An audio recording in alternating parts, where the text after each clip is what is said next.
y bienvenidos de nuevo a Plática con el Experto. Este espacio es Salvando Latidos, en donde hablamos con alguien profesionista en el tema y cada mes vamos cambiando de tema relacionado con el corazón. Y estoy súper feliz de que esta vez nos acompaña la licenciada en nutrición Imelda Cortés, evidentemente una experta para hablar sobre el tema del mes que va a ser dislipidemias. Muchas gracias por estar aquí, Imelda, ¿cómo estás? Hola, buen día. Pues muchísimas gracias por la invitación y espero poderles colaborar mucho. No, gracias a ti. Pues creo que el tema va a ser importante. Generalmente dislipidemia no es una palabra que escucháramos tanto hace unos años, pero ahorita se está escuchando un poco más. Entonces, sí quisiera arrancar con la pregunta de ¿a qué nos referimos cuando hablamos de dislipidemia? Bien, pues la dislipidemia, como dices, tal vez la palabra así como más científica no es tan común, pero me Ujú. parece que lo que es la alteración de los lípidos en sangre o de las grasas, colesterol, triglicéridos, HDL, LDL, sí es muy común. Incluso me parece que en la consulta o en la vida ahí como que normal, digamos que he visto que es muy normalizada. Ah, sí, Sí, traigo colesterol alto, otra vez, ¿no? Pero no sí. importa, o sea, así como algo del día, ¿no? Entonces, tal vez el diagnóstico así como tal no, y también siento que justo este tipo de información nos va a ayudar para identificar que no es tan normal. Sí, y justo yo creo que a veces como no le ponemos el nombre y no sabemos qué es enfermedad, y lo tratamos como de manera muy común y justo era por qué nos deberíamos de preocupar de que tengamos colesterol o alguno de sus derivados altos, o sea, es normal o no es tan normal tenerlos tan altos, ¿no? Tú lo ves más común, yo creo que en tu consulta, que ya llega con estos laboratoriales, pero ¿por qué deberíamos de preocuparnos y no normalizar el que, otra vez los tengo altos, ¿no? Sí, justo la parte del impacto es muy importante. Entonces, el que yo tenga elevados mis niveles de grasas a nivel de mi sangre, ¿qué va a pasar? Que durante el tiempo, en el proceso, estas grasitas que van circulando se van a ir adhiriendo a mis arterias, ¿ok? Entonces, lo que va a ir provocando es, tú imagínate, es una tubería, ¿no? O una manguera. Entonces se Ujú. va a ir pegando como el sarro, se va a ir adhiriendo esta grasa a las paredes de la arteria y pues va a ser un proceso crónico, pero pues va a terminar tapando esta arteria. Entonces esto pues nos aumenta los factores de riesgo muy importante a tener un infarto, un evento cerebrovascular, Sí. incluso si yo ya tengo antecedentes como de hipertensión o diabetes, pues los riesgos a nivel cardiometabólico pues son muy altos.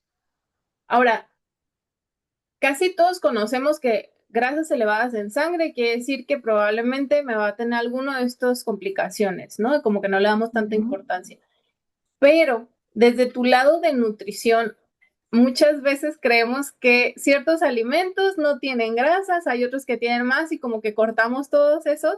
Quisiera que nos quitaras algunos mitos de qué alimentos sí son como los principales responsables de aumentar a esto que llevamos de lipidemia, ¿no? Alto colesterol o colesterol que le llamamos malo y qué opciones, digamos, si nos puedes decir, estos sí son los más altos para este colesterol y a lo mejor si los cambiamos por esto estaría mucho mejor una dieta equilibrada, ¿no?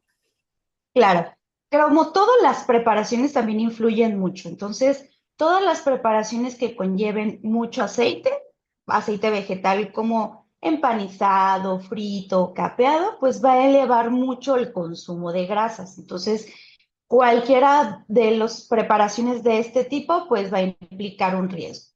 También, por ejemplo, los alimentos principalmente de origen animal, como las carnes rojas, muy fácil de identificar, porque no son todas. Pero entonces, ¿yo cómo puedo identificar si esta carnita roja tiene más o no? Yo la puedo ver, o sea, es muy visual. Una carnita roja que tenga mucha grasa se va a ver en el gordito y se va a ver como estas fibras o el marmoleado, vamos, ¿verdad? Entonces va a ser menos roja. ¿Cuáles son las más frecuentes? Peinecillo, diezmillo, ribeye, todas estas carnes que yo le puedo ver todos estos gorditos. Es muy común que me dicen, oye, pero es que no me lo como. O sea, yo le Sí, quito el claro. gordito y ya, ¿no? La verdad es que pues toda la carne absorbe esa grasa. Entonces, las carnes de este tipo que sean muy grasosas, pues van a ser esas. por ejemplo, mantequilla, margarina, aderezos, todas las grasas que utilizamos extra como de condimentos también son muy altas en grasa. La comida industrializada, ¿no? Todo lo que yo le vea sellitos de grasas trans, por ejemplo, pues todo eso, frituras principalmente, ¿no? Panecitos como de estos industrializados. A veces es muy común pensar que solo las grasas lo van a elevar. Entonces, cuando hablamos de ciertos postres, sobre todo pues a nivel como muy comercial, que la galletita, que el panecito, que el pastelito, pues ahora con el etiquetado nos podemos dar cuenta que incluso las postres o las cosas dulces también tienen muchas grasas trans. Entonces, esas van a ser las principales. ¿Por qué podemos cambiarlos? Preferir, por ejemplo, carnes más bajas en grasa, que no tengan estos gorditos, pescado, pollo, bajar la frecuencia de carne roja. Yo recomiendo no más de 2 veces a la semana, cuidar la preparación de mis alimentos, alto consumo en verduras, en frutas, y qué grasas podríamos utilizar como de mejor calidad. Pues está el aceite de aguacate, el aceite de oliva, como para preparar nuestros alimentos, o en crudo como el aguacate, las semillas como almendras, nueces, incluso el aceite de oliva como aderezo en vez de aderezos comerciales. Sí, yo creo que existen muchas opciones y también es importante quitar mitos, justo como decías, bueno, es que yo casi no consumo grasas, pero sí consumo, por ejemplo, muchas galletitas o a lo mejor, de verdad es que yo en mi dieta jamás utilizo, por ejemplo, mantequilla y utilizo puro aceite de oliva extra virgen, pero tal como dices, Ujú. quizás a veces la cantidad que ponemos es importante y ahorita sí es cierto, el etiquetado nos hace mucho más fácil si lo sabemos leer y hay cosas en que Claro. nosotros ni nos imaginamos que tienen grasas y que nos pueden elevar demasiado. A lo mejor una cucharadita puede ser la diferencia entre de verdad tener índices muy altos de colesterol o de triglicéridos a quizás tener una dieta mucho más balanceada, ¿no? Y existen muchas más opciones como las que nos has dicho. Incluso en el tema de los triglicéridos, por ejemplo, estos se pueden ver también más afectados, por ejemplo, el alcohol y el consumo de bebidas azucaradas, refrescos. Entonces, a veces me dicen, no, pero yo no como grasas, pero hay otras partes que sí van a alterar también, específicamente los triglicéridos, y que no tienen nada que ver con las grasas como normalmente las veríamos. Claro, hay un dicho bastante común de repente que utilizan los profesionales de la salud, licenciados en nutrición o médicos, enfermeros, que nos dicen como los triglicéridos son la forma en que el cuerpo almacena lo que no quemas. O sea, puede ser grasita, que es lo más común. O sea, si tú comes grasa y no la quemas, así la vas a almacenar. Pero también puede ser harinas, también puede ser cosas que tú, por ejemplo, no le veas la grasa, pero el cuerpo va a decir, bueno, esto lo transformo en cómo lo almaceno y casi siempre es triglicéridos, ¿no? ¿Esto es cierto? Sí, fíjate que sobre todo ahora con los productos tan procesados o tan industrializados, pues sí nos damos cuenta de la alteración de los tipos de grasas. Entonces, ¿qué pasa cuando yo no tengo también la suficiente consumo de fibra? Eso es súper importante para la acumulación de grasas a nivel sanguíneo. Entonces, y es algo que nunca nos hubiéramos imaginado que tiene que ver si yo como frutas o verduras o no, si mis triglicéridos o mi colesterol va a estar alto. Entonces, el consumo de fibra de los alimentos también me va a ayudar como a impactar menos, a que haya menos elevaciones a nivel de glucosa, colesterol, triglicéridos, ¿va? Entonces, definitivamente la modificación de la alimentación y en general de mi estilo de vida, como el tema de la actividad física, pues sí Sí, tiene mucho que ver en cómo se va a ver mi perfil de lípidos o en general mis valores de salud, digamos. claro. Y ahora, esa nos lleva a otra pregunta importante que creo que hay que tocar. Hay gente que piensa que le dan un diagnóstico, por ejemplo, ¿no? Ya se va, el diagnóstico es, digamos, bastante sencillo, barato, rápido, fácil de hacer. Son medir los niveles en sangre y te va a decir ahí, depende de qué tan arriba estén, o sea, si están alterados, te dan el diagnóstico de dislipidemia, ¿no?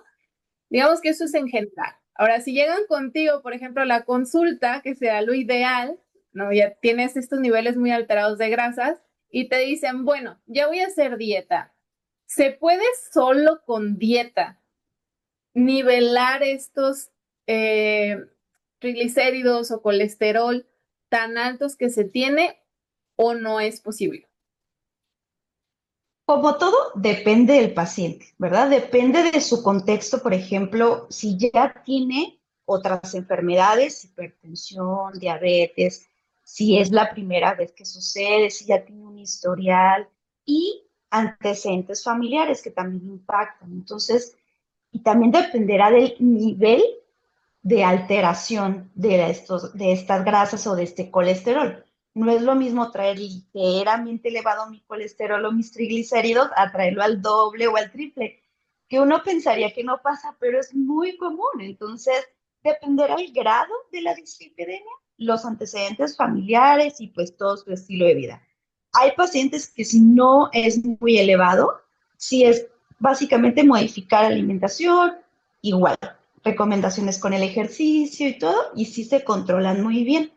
Pero hay otros pacientes que depende de todo su contexto, pues metabólico, de salud, que requieren medicamento, además de la alimentación y el ejercicio. O sea, realmente el tratamiento es las tres partes. También es muy común, se toman solo el medicamento, pero no hacen los cambios en la alimentación y en el ejercicio y pues no, yo les digo, a ver, esta es una receta de tres. Si solo surtes uno, pues no va a funcionar. Tienes que surtir la receta completa, ¿verdad? Entonces, se necesitan trabajar dependiendo del grado, pero sí es posible también hacerlo solo con alimentación y ejercicio, o hay pacientes que pues sí requieren el extra y del medicamento.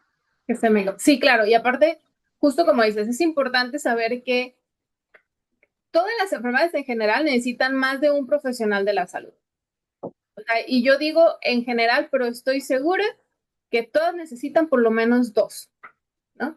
Pero bueno, en general, hablando de estas enfermedades cardiometabólicas, como ser la dislipidemia, que al final sí te está afectando, es acudes con el nutriólogo que por supuesto te va a ayudar a un cambio de estilo de vida, pero también tendrás un médico ya te hizo el diagnóstico, por lo menos, o sea, ya fuiste o ya te sospechabas tú por algo, ¿no? Entonces, lo ideal sería que fuera el tratamiento en conjunto, que es como tú trabajas, por ejemplo, y como tratamos de trabajar en Salvando Latidos.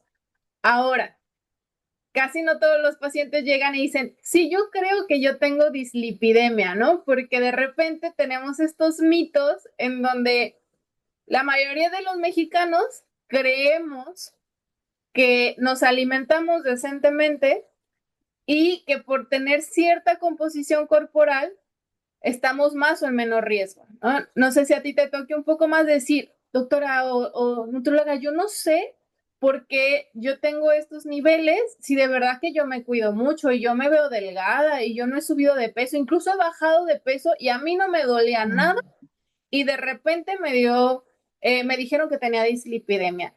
¿Qué tan común es que Claro. te lleguen estos pacientes y es raro o es esperado que un paciente, digamos, vamos a poner con composición corporal normal, es decir, no se ve que tenga exceso de grasa, pero sí se ve que en su sangre hay este exceso de grasa? ¿Es normal o no? Claro, uno, como tú dijiste, sí es este trabajo en equipo con los profesionales, pero también en mi caso llega el paciente que solo quiere hacer cambios y llega así de, es que a mí me interesa modificar mi peso, mi grasa corporal o alimentarme más sano. Ok, primer paso, pedir estudios, porque la dislipidemia no da sintomatologías. En casos muy elevados, sí, ¿no? Hay algunos pacientes que sí llegan a presentar sintomatologías. La más común es como tipo urticaria, como que les da comezón en la piel y picazón, pero no en todos y casi siempre es cuando ya son los valores muy elevados.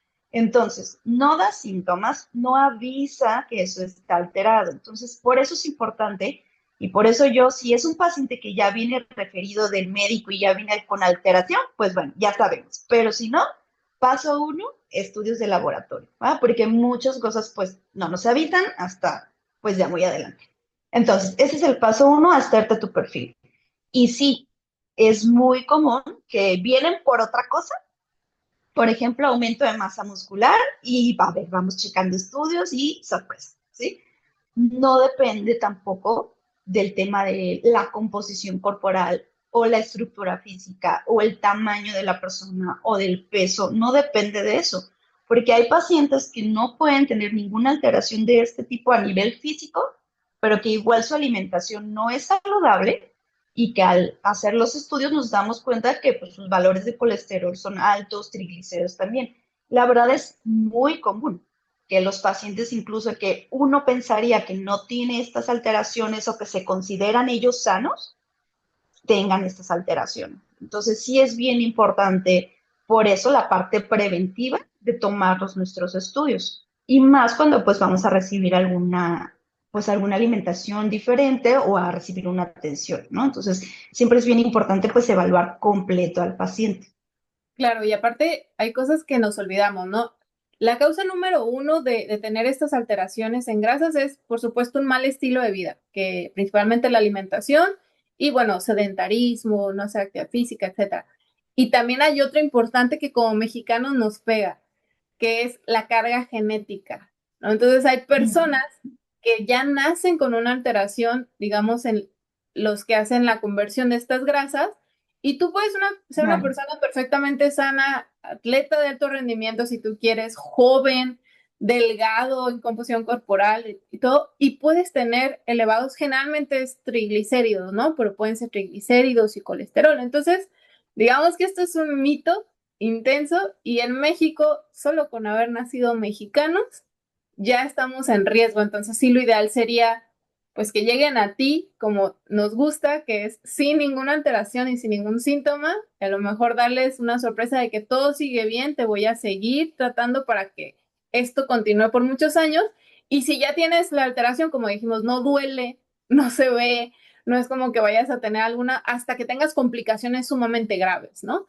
Entonces, Exacto. lo ideal es se puede tratar, que también es otra cosa importante. Se puede tratar, también es relativamente fácil de tratar. El problema es que también involucra cambiar toda nuestra estructura, ¿no? Lo que hacíamos desde hace años y por supuesto esto no va a ser de que, bueno, yo voy contigo, Imelda, y ya mañana ya tengo el colesterol normal, ¿no? O sea, son hábitos que Sí, tenemos que exacto. hacer de años. Y sí, lo que dices, los factores de riesgo van desde tabaquismo, el consumo de alcohol excesivo, la alimentación no saludable, la edad también.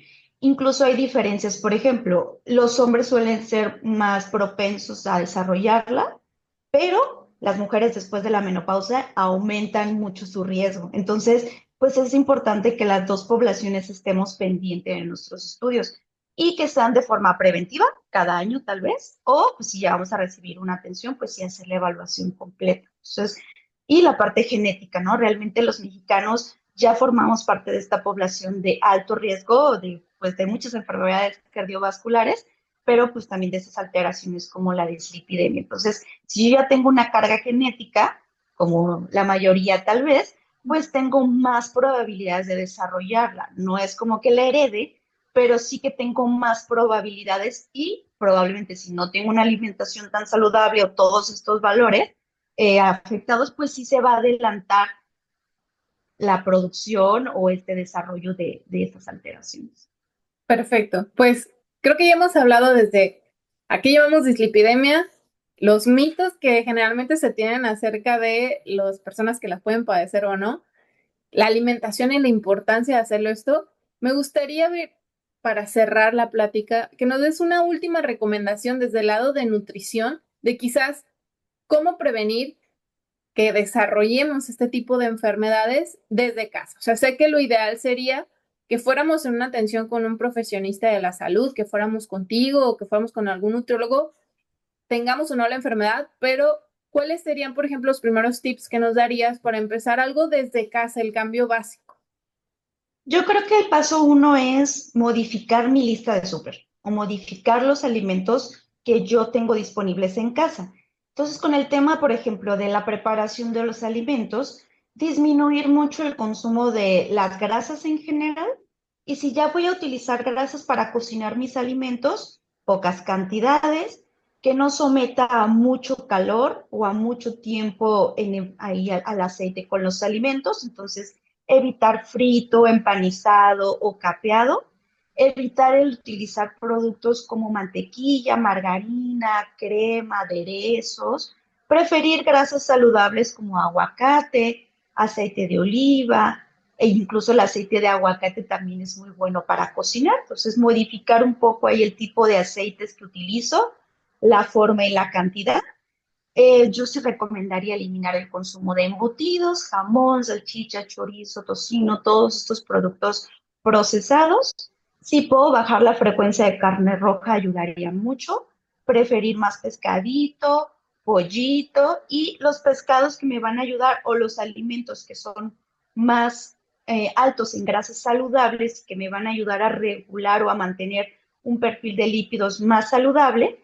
Por ejemplo, el pescadito, la sardina, el salmón, el aceite de oliva, el aguacate, semillas como almendras, nueces, chía y una alimentación alta en fibra, verduras, frutas y pues lo que yo pueda cuidar en el tema del etiquetado. La verdad, mi recomendación sería que entre menos productos industrializados podamos utilizar y sean más productos frescos de temporada, también eso va a ayudar mucho. Me encanta. Creo que terminar con estas recomendaciones sería ideal. Muchísimas gracias, Imelda, por ayudarnos a esta plática y hacer conciencia de primero que existen estas enfermedades, que es más común quizás de lo que hemos pensado. Me encanta que en los últimos años creo que se ha hablado mucho más acerca de qué son y se ha hecho más educación al respecto. Y creo que de nuestra parte lo que nos queda es ahora dar el siguiente paso, que ya saben qué es, ahora llevarlos a que hagan algo al respecto, ¿no? Y me encantaría también quedarnos con en la parte nutricional quizás es la parte más complicada, por lo menos lo digo yo también como persona y como paciente, quitar estos hábitos que tenemos de que desde niño nos alimentamos de cierta manera y después ya en la parte adulto tratar de hacerlo de manera más consciente y más saludable, pues siempre cuesta, ¿no? Pero sí me encantaría que los que nos están escuchando y viendo se quedaran con a veces, si vemos todo de que, bueno, ya voy a quitar las carnes y ya voy a quitar entonces también el aceite y ya no voy a comer embutidos ni fritos, pues puede parecer muy abrumador, pero quizás hacer un cambio, ¿no? Quizás una vez al mes y después ir aumentando en frecuencia y entonces ir cambiando poquito de que, bueno, ahora esta carne, si a mí me encanta la carne roja, pues muy bien, pero voy a cambiar de tipo de carne roja, ¿no? Una que se vea con menos marmoleado, ¿no? Que quizás es lo que más les guste a muchas personas. Entonces, a eso voy. Pequeños cambios hacen grandes diferencias y pequeños cambios sostenidos es mejor que grandes cambios que no van a sostenerse durante el tiempo. Entonces, me encantaría que se quedaran también con esa idea. Existen profesionales como tú que están para ayudar a las personas. Lo ideal es que vayan con ustedes. Y también existen plataformas en donde pueden hacer mucho más fácil el camino, ¿no? Desde ahorita utilizar Claro. inteligencia artificial para algo como esto que nos va a ayudar genuinamente a tener un estilo de vida más saludable, sería fabuloso. Y también asistir a donde se sientan más cómodos. No todas las dietas son iguales, quitarnos la idea de que es una dieta estricta y que ya no van a dejar comer estas cosas que me gustan. Quizás sería ideal ver cuáles son las nuevas opciones. Todo se adapta, no solo son mini porciones ni tampoco todo es que es muy común que llegue, ¿no? De no todos espárragos y salmón y almendras. También. Sí, Sí, definitivamente, perdón, definitivamente nuestro trabajo o parte de lo que más me gusta es realmente es brindar herramientas para que haya el cambio, ¿sí? Entonces, hay opciones, hay grados de modificación. Si buscamos hacer cambios de 0 a 100 o de 100 a 0, va a ser muy complicado. Y esta parte que tú comentas es muy importante. Reaprender conductas o modificar hábitos de 30, 20, 40 años es muy complicado, es un proceso lento, tenemos que tener paciencia, tener todas las herramientas y también pues no estamos buscando perfección, estamos buscando mantener, ¿ok? Entonces, siempre yo les digo, mira, aquí lo importante no es que lo hagas por 3 meses, todo perfecto y listo, sino que busquemos la forma en que estos cambios los puedas mantener para toda tu vida y no te genere pues ninguna incomodidad, ningún disgusto. Y no me podrán mentir mis pacientes que estén por ahí, pero la verdad es que difícilmente alguien se queda con hambre con mis planes de alimentación porque el objetivo no es que comas menos, es que comas mejor, que comas lo que necesita tu cuerpo y le brindemos las herramientas pues para que él pueda funcionar y nos pueda responder pues muy bien por mucho tiempo. Me encanta. Sí, ahora quisiera que se quedaran con él. Dale la oportunidad de ir al nutriólogo por lo menos una vez en tu vida con un nutriólogo que se especialice en lo que quieras y que te sientas cómodo al respecto, que al final es eso, de hacer un equipo. Y entonces veremos mejores cambios, ¿no? Quizás ya tenemos este mito de la nutrición hace muchísimos años o la nutrición que no era tan enfocada en el paciente como persona y era más enfocada en perder peso, ¿no? Y ahora sí me encanta esta nueva ola que es, no estoy haciendo solo por cómo me veo físicamente, sino para tener una mejor calidad de vida. Entonces, Así es, totalmente. muchísimas gracias, Imelda. Los voy a dejar con esta plática. Quienes no nos pudieron acompañar o no estuvieron en toda la plática va a estar en nuestras redes sociales. Y de nuevo, muchas gracias. Los vemos el siguiente mes para hablar sobre otro experto, sobre alguna otra enfermedad cardiometabólica. Muchas gracias, Imelda, y que tengan bonito día. Gracias, bonito día.